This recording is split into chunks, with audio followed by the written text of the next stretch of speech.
христиандық бағыт өте көп топтарға бөлініп кетеді. Олардың өздерінің ішінде бір-бірімен келіспейтін нүктелер бар. Енді міне осы нүктелердің іштерінің бір олардың түсінігі мынандай түсінік бар. Құдай, былайша айтқан кезде адаммен бірігіп кетеді деген. Құдай деген ол бір сипат дейді.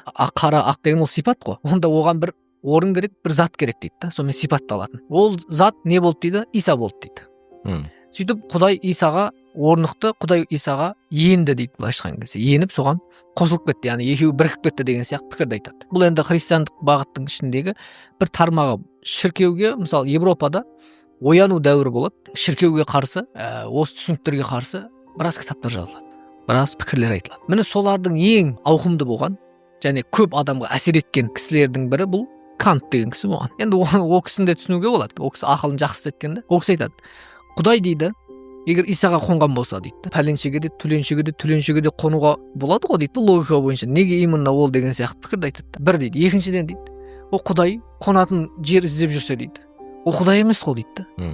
Шіркеудің логикаға келмейтін пікірлерін алға тартады. Осылайша шіркеуге былайша айтқан кезде не қылып тастайды? Қатты жауаптар айтып тастайды. Шіркеуге былайша айтқан кезде логикаға мүлде сай келмейтіндігін айтып тастайды. Сол уақытта Европа ояну дәуірінде.